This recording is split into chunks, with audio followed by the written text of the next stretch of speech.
because voters deserve a choice. I'd been engaged for a while and cared about politics but wasn't planning on running, and then I saw that the lady who I'm running against was running unopposed, which I don't care if you agree with someone or not. I think everyone should have to fight for their seat. And in particular in this last year or two, when everyone's been staring at the news and cursing it one way or another, I figured this was a much more effective use of my time than simply shaking my hand and saying somebody should do something.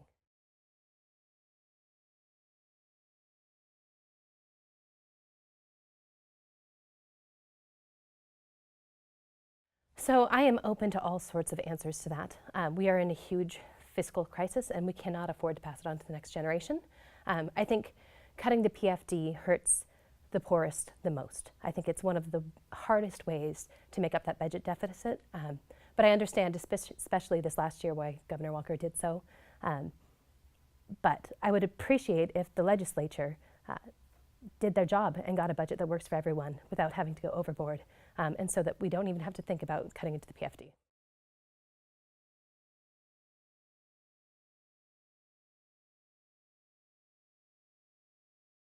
So I grew up in Alaska, and people will have a knee-jerk reaction to new revenue or the word tax.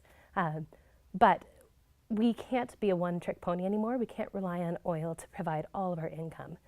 So while I would like to see other avenues of income, we have to start thinking about how we're going to make up for this as the oil industry declines.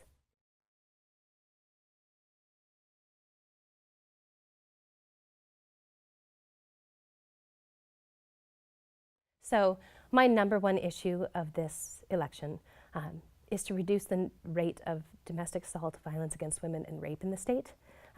We're so often talking about SB 91 and the crime in that aspect, but we have led the nation in rape, sexual assault, and domestic violence for my entire life.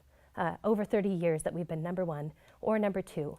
And this isn't something new, it's not something odd, it's something that just has not been addressed and not been treated as a crime. So if I win, that is my number one priority, is making certain that we reduce that rate and take steps necessary to make sure that crimes against women are treated as crimes.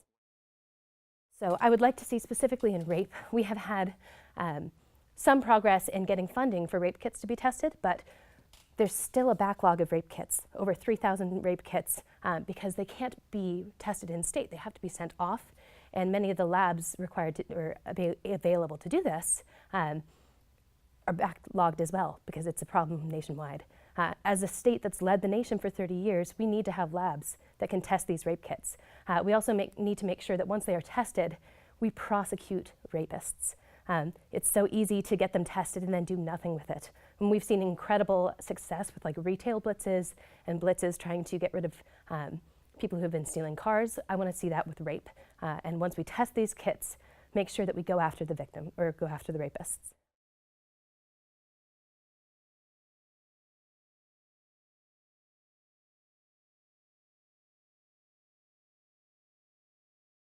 So I think it's important that we treat it as a disease and make certain that we're providing for these people to get treatment.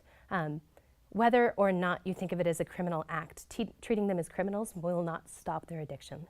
So we need to make certain that they have the resources they need to get over it. Also, I'm going to say this harkens back to the issue of rape and domestic violence.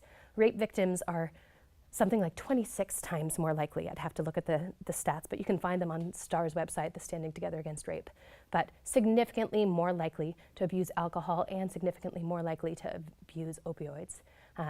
So I think that if we aggressively combat rape, domestic assault, and violence against women, that we will see that opioid addiction and also alcohol abuse decrease as well.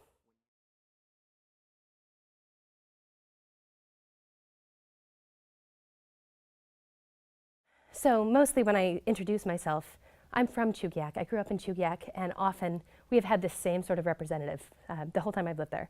And so when I've been talking to people, they've asked about my opponent and said, well, what has she done? What has she done? She's a spectacular lady, very kind and considerate. But people want action. People want you to do something, not just vote, not just show up and raise your hand, but make sure that steps are being taken to make this a better state. So they've been asking me what my specific steps are to make this a better place.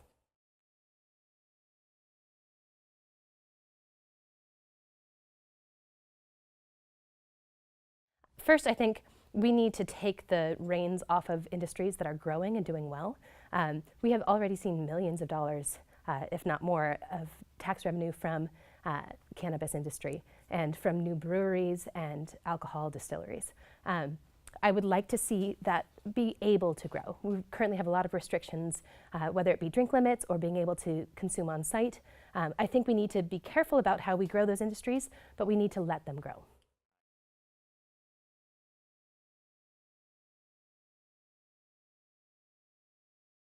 So once again, I think it would have been great had the legislature made additional rules to help protect our salmon.